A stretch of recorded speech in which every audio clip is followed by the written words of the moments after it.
Hi everyone, it's Katie from Chords Records, the greatest female singer-songwriters of all time. I'm doing this for Women's History Month, and also this week it's International Women's Day, but more Women's History Month, looking back at great female singer-songwriters. Now I have some caveats.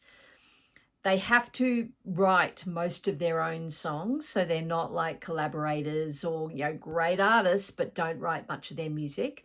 They have to be solo artists, so not in a band. So, for example, I'm not going to do Tegan and Sarah from Canada because there's two of them, or even Brandy Carlisle because that is actually the name of the band with her and two people, Tim and Phil Hansroth. So, female singer-songwriters, solo, greatest of all time, my opinion, but I'm going to rank them because I do have my favorites. To kick off, I'm going to do just really quick round of kind of highly recommended. The first one is the absolutely iconic Judy Sill. Died way too young in the early 70s, but was an amazing singer-songwriter. And quite unique and a bit of a unicorn. She was kind of like the Nick Drake of her time, really. She's been discovered post her death many, many years later. So Judy Sill.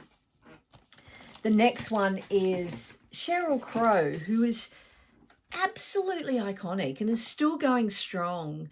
But this album, Tuesday Night Music Club, which kind of set everything off, and the songs, Run Baby Run, Leaving Las Vegas, Strong Enough, All I Want to Do.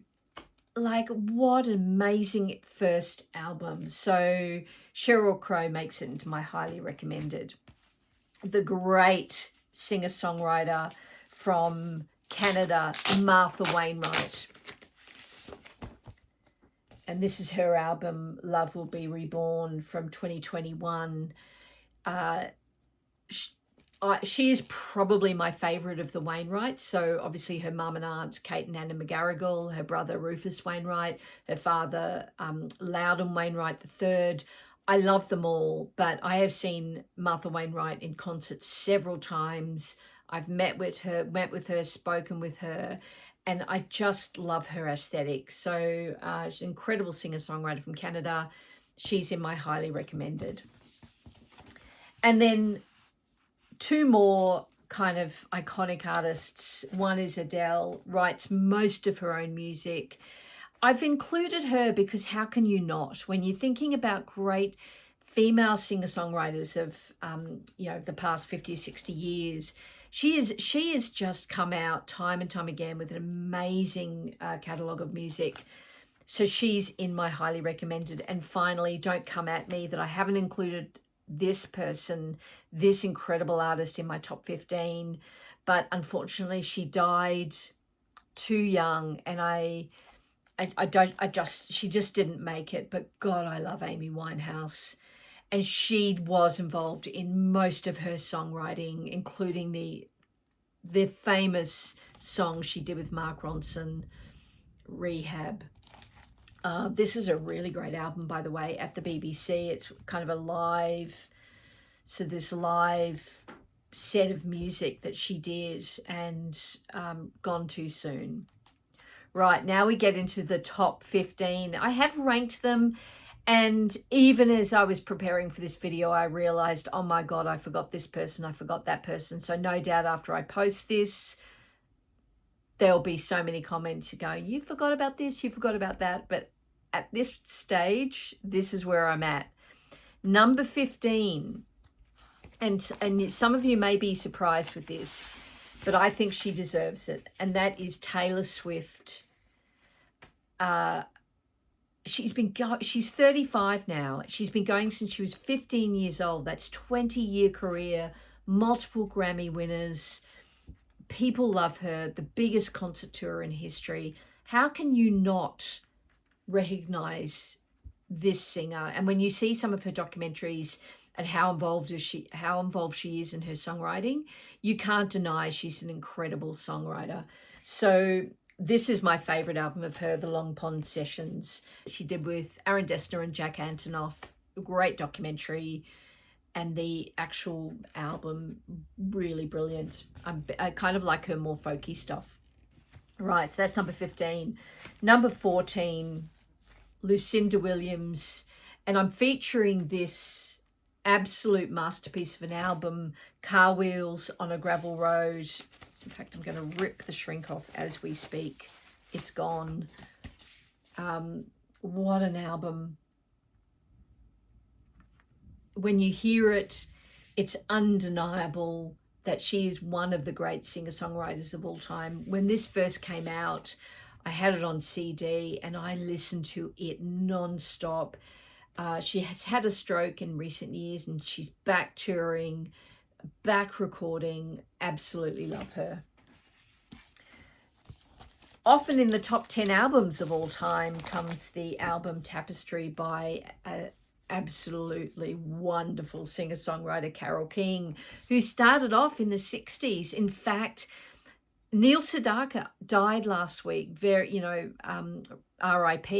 but there's this beautiful video that's come out of Neil Sedaka and Carole King in a living room as teenagers in 1958 singing. She's been going for that long and she's still around, deserves every accolade that comes her way. But I think this is still, this debut album in 1971, I think it was, is still, for me, her best album. And it's just like a greatest hits, but incredible singer-songwriter. The next one is one of my favorite country singers and someone I collect all her albums of, and that is Bonnie Raitt. Absolute legend of the country music scene, Americana music scene. This is her beautiful album Streetlights, where she covers the wonderful John Prine song Angel of Montgomery, which became a kind of a classic that those two performed together over the years for many, many years. Bonnie Raitt. Right, where am I up to? I'm up to number 11. Honestly, there was a time where I listened to nothing but this artist, and it's Patty Griffin, and this album and another one, 1,000 Kisses, and another album of hers around the same time, I did not stop listening to for probably about 12 months. This one's got Rain, Chief, Stolen Car, I know it off by heart, know every note. I was lucky enough to see her in concert in our suburb, in our little village that we live in a venue which had about 100 people, and it was one of the greatest experiences of my life. And she can perform to 1,000 people, but it was just one of those moments. Patty Griffin, wonderful Americana singer, has actually come out with an album last year which is really fantastic. Again, when I was a teenager, I listened to Pirates by Rickie Lee Jones nonstop. I love all her albums. Seen her in concert in Sydney. And this album particularly is, for me, the most beautiful album she's created. It's really shows off her songwriting style, but her uniqueness, like her jazz vocals, her jazz instrumentation and chord progressions, just the fluidity of her music in this album is so beautiful. Her unusual vocal tones. She's just, for me, one of the greatest singer-songwriters of all time. And I had to pick which album to choose to show of this woman, because I think I've got nearly all of them. And it's Joan Armatrading, Me, Myself, I. And I chose this one basically because of the cover. I love the cover of that gorgeous modern art chair. But Me, Myself, I is such a known song of hers. But on this album, it's got Me, Myself, I, Turn Out the Light, I Need You. I love that song. This album, which was from 1980, was one of my favorite albums of the time. But the favorite album of hers that I have is Truck Record, which is her greatest hits. And to me, it's one of the best greatest hits you could you could find. But Joan Armatrading, I think, is the most beautiful songwriter. And I think she's an underrated songwriter, in my opinion. And I've put her up like there. She's at number 9 for me. Okay. Now we're getting into some real hard hitters. And this is an artist that I've collected nearly every album of, Emmylou Harris. I chose this one, Cimarron, because of the cover again. Just such a beautiful portrait of her. Emmylou Harris is still going strong, and she really kind of emerged out of the early 70s. You know, she was doing collaborations with Graham Parsons before he died. They were very tight. But in fact, I think she was one of the, she ultimately may have stood the test of time if he had survived. I think she's the better artist.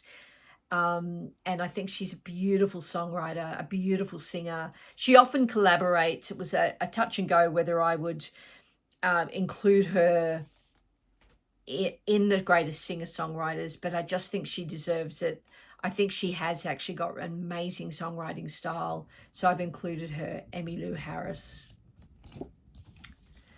All right, the next one, we're getting down to, what are we? The final 7. And number 7 is Stevie Nicks. I've chosen Belladonna.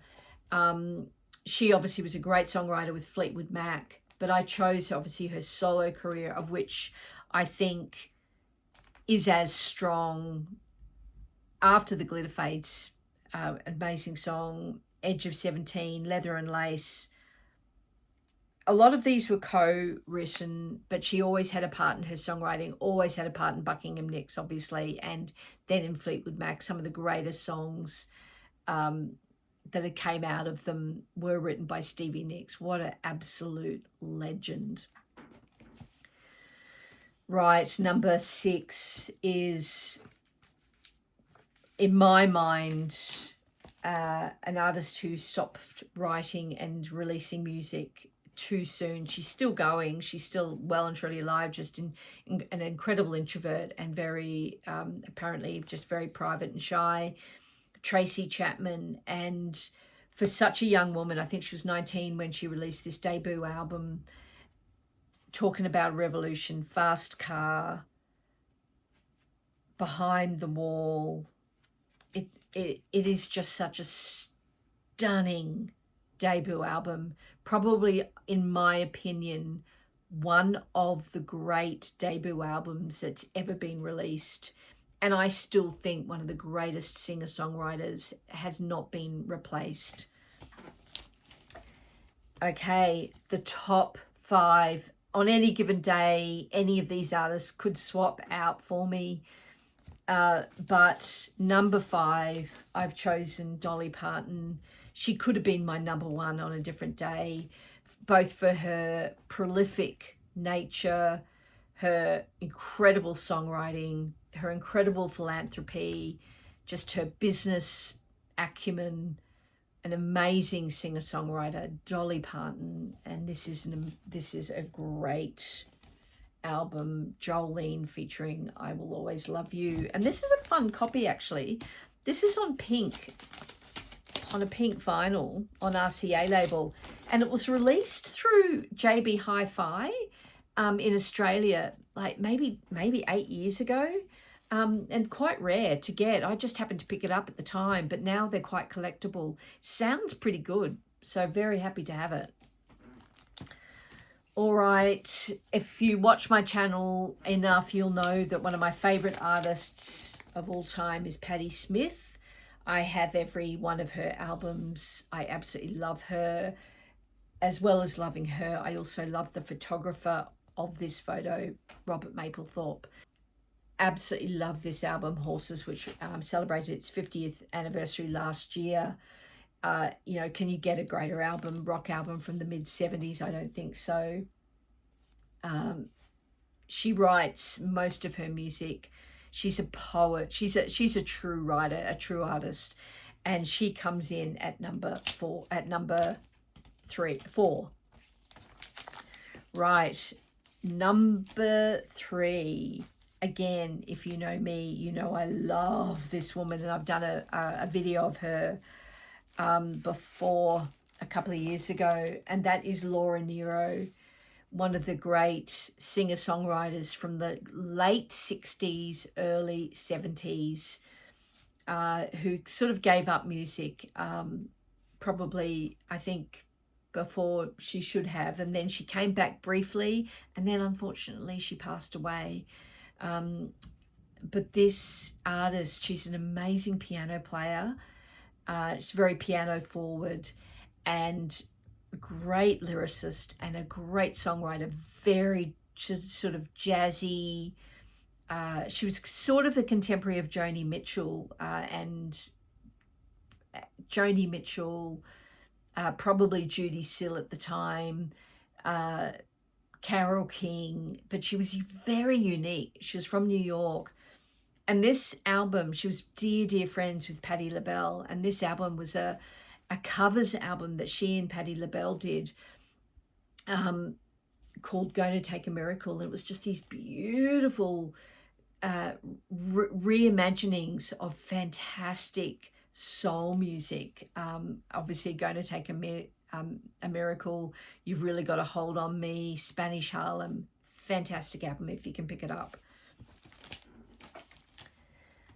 Okay, I have 3 more albums, even though I've only got 2 in my top 15, and then I've got an extra one at the end. The second, I think, greatest songwriter of all time is the absolute genius British singer-songwriter Kate Bush.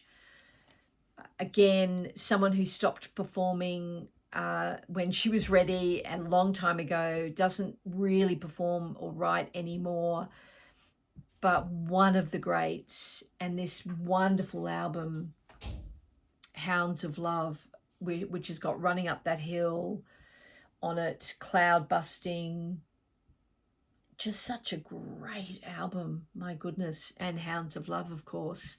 And I've got the original here.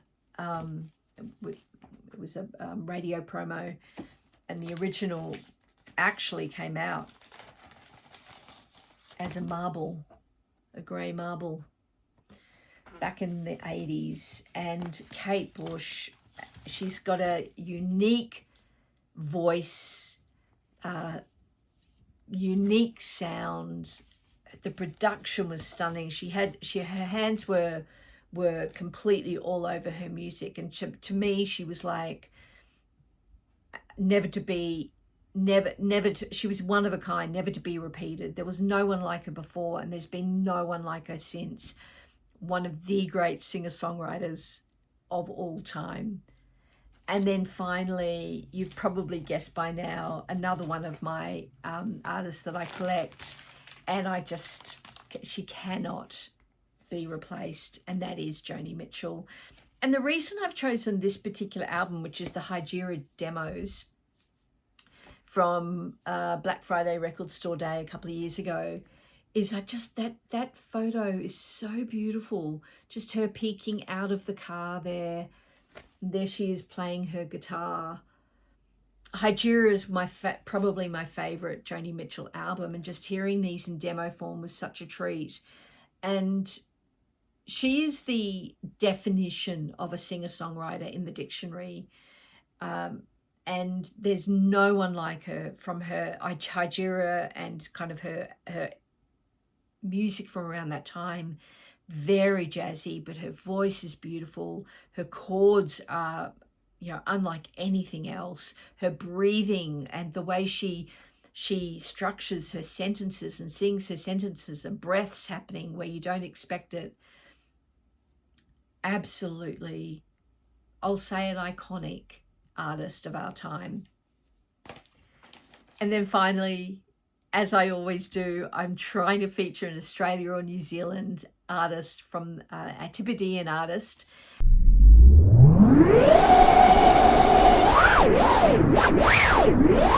And so this time is no exception. She didn't make my top 15, but I thought she was absolutely worth a mention, because Courtney Barnett from Australia who's just released a new album that's coming out in a couple of weeks. And this one is Tell Me How You Really Feel. And I chose it just because it's got a photo of her on the cover, which often her albums don't. And this gorgeous foil kind of cover. Her almost spoken singing style is so unique to her. But what's even more unique are her lyrics and her storytelling of, it's just very, there's lots of irony, lots of humor, lots of pedestrian and everyday look at the world. Just so wonderful. And I think she is one of the great exports of Australia, the Australian music scene. I think she lives in Nashville now and has lived away from Australia for some time. But I just absolutely love her and I wanted to feature her. Okay, that's it. The great singer-songwriters of all time. I hope you've enjoyed this video. If you have, please give me a thumbs up and I'll see you in the next one. Bye.